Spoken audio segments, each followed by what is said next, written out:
Сәлем достар, қалдарыңыз қалай? 94-ші есепте естеріңізде бір формула бар бізде. Қысқаша көбейту формуласы естеріңізге түсірейік дейін. А квадрат азайтылған Б квадратты А азайту Б, А қосылған Б түрінде жазатын едік.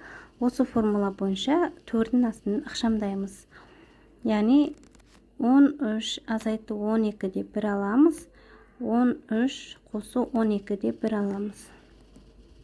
Сонда 4-дің астында 13-тен 12-ні азайтатын болсақ, 1 болады. Көбейтілген мына жерде. Мұны екеуін екі жақшаны қосамыз. 13-ке 12-ні қоссақ 25. Сонда 4-ден 1-ден 1 шығады, 21-ден 5 шығады. Жауабы 5 екен. Келесі достар, екінші есеп. Екінші есебімізде жаңа сияқты 4-дің астында 21,8 азайту 18,2, 21,8 қосу 18,2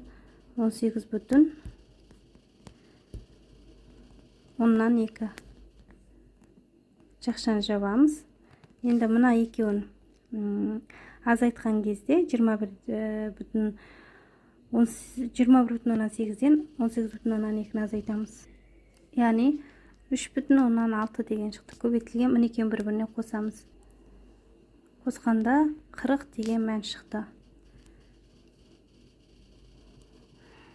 Енді алдындағы 92-ші, 93-ші есепте шығарған болсаңыздар, естеріңізде болуы мүмкін. Яғни мұна сандағы 10-ды, мынаған 10-ды бөлеміз, 40-ты 10-ға бөлеміз, 4 қалады. Сол 10-ды мынаған көбейтіп жібереміз. Мынаны 10-ға көбейтеміз, мынаны 10-ға бөлеміз керісінше. Яғни 4-дің астында 36 көбейтілген 4 болып қалады. Сонда 4 шығару оңай болады. Жеке-жеке 36-ны бір төрге жазасыздар, 4-ті бір төрге жазасыздар. 36-дан 6, 4-тен 2 шығады. 2 6 12. Қаласаңыздар, 1-ден 4-дің астын көбейтіп жіберіңіздер. 3,6-ны 40-қа көбейтеміз. Яғни, мына екеуін көбейткен кезде 144 деген мән шығады 4-дің астында. 144. 144-тен 4-ден шығарғанда 12 шығады. Жауабы 1. Бірақ сіздер есептеген кезде ең оңай және тиімді тәсілін қолданатын боласыздар. Сол кезде сіздер уақыт жоғалтпайсыздар және де есептеріңіз сенімді түрде шығатын болады. Көп уақыт жоғалтпайсыздар ең бастысы. Келесі есебіміз достар, турасында 313 азайту 312 деп бір жақша қаламыз. 313 азайту қосылған 312 тең. Сонда 313-тен 312-ні азайтсақ ол 1 болады. Көбейтілген мұны екеуін қосамыз. Яғни екеуін қосқанда 625 болады. 4-ден 1-ден 1 шығады. 625-тен 25 деген мән шығады. Келесі достар, 4-ші есеп. Келесі есепте турасында мынау 64-ті осылай бере салған. Яғни 8-дің квадраты деп түсінсеңіздер болды. Жаңа формуламен шығара беріңіздер. 17 азайтылған 8, 17 қосылған 8. Азайтқан кезде 9 шығады. Көбейтілген қосамыз. 25 шығады. Сонда жеке-жеке жазайық. Турасты 9 көбейту турасты 25. 9-дан 3 шығады. 25-ден 5 шығады. Сонда 3 5 15.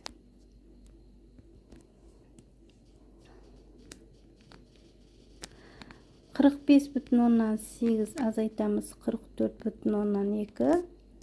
Енді оны қосамыз 45,8-ге қосамыз 44,2-ні. Мұна екеуін азайтқан кезде 1,6 шығады. Көбейтілген мұна екеуін қосқан кезде 90 деген мән шығады. Естеріңізде болса, 90-ды 10-ға бөліп жібереміз. Сонда 9 қалады. 9 қалады. Сол 10-ды 1,6-ға көбейтіп жіберсек 16 көбейтілген 9 болады. 16-дан 4 шығады. 9-дан 3 шығады. Жеке-жеке жазып алайын. 4 көбейтілген 3 12 болады. Немесе бұлай екеуін бірден көбейте салып 144 болады. 144-тен түбірден 12 шығады. Солай шығарсаңыздар да болады. Бірақ ең оңай тәсілі осы.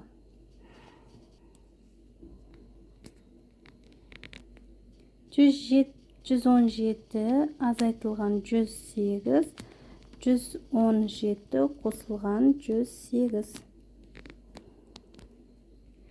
Турасында азайтқан кезде 9 болады, қосқан кезде 225 болады. Турасында 9, көбейтілген турасында 225. 9-дан 3 шығады, 225-тен 15 шығады. Яғни 45 достар. Келесі 7-ші есеп.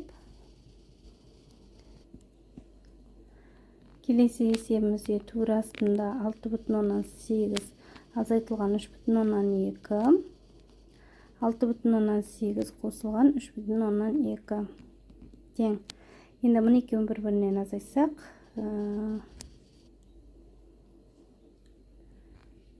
3,6 шығады азайтқан кезде. Мұны екеуін қосқан кезде 10 деген бүтін сан шығады. Сонда екеуін көбейтетін болса 36 болады. 36-тан төрі 6 шығады екен достар. Соңғы 8-ші есебіміз. Аралас бөлшекті жай бөлшекке айналдырып жазып алайық. 5, 2 5 10, 10-ға 3-ті қоссақ 13 болады. Квадраты азайтылған 5, 2 5 10, 10-ға 2-ні қоссақ 12-нің квадраты. Мынау квадрат қой. Енді жаңағы формула түрінде жазамыз. Астына жаза берейін, себебі сыймайды мына жерде. 13 азайтылған 5, азайтылған 12, азайтылған 5. 13 азайтылған 5, қосу 12, азайтылған 5. Аралас бөлшекті жай бөлшекке айналдырмайды есептей беруге болады. Қалауларыңыз бойынша ортақ бөлім 5 болғандықтан 5, 13-тен 12-ні азайтамыз 1. Көбейтілген ортақ бөлімі 5, екеуін бір-біріне қосамыз 25. Сонда бөлшектің алымында 25, бөлімінде 5-ке 5-ті көбейтіп жібереміз 25. Яғни 25 бөлініп кетеді, 1 қалады, 1-ден төр 1 шығады. 8-ші есебіміздің жауабы 1 деген мән шықты. Келесі 95-ші есепті жеке шығаратын боламын. Бұл жерде ешқандай қиындығы жоқ. Естеріңізге сала кетейік, жалғыз ғана формула қолдандық. Қысқаша көбейту формуласы. Бұны міндетті түрде жаттап алыңыздар. Бұны білмейтін ешқандай оқушы болмау керек. Бұны білулеріңіз шарт. Осы формуланы пайдалану арқылы барлық есептердің мәнін таптық. Және де түбірден шығарған кезде арнайы бір кесте қолдансаңыздар болады. Оны өздеріңіз жазып, өздеріңізбен бірге алып жүріңіздер. Алдағы уақытта да керек болады. Яғни 2-ден бастап 100-ге дейінгі санның квадратын жазып алыңыздар. Және оны өздеріңізбен жаттап алыңыздар. Миларыңызға құйып алыңыздар. Осымен 94-ші есеп аяқталды. Соңына дейін көргендеріңізге рахмет. Сау болыңыздар.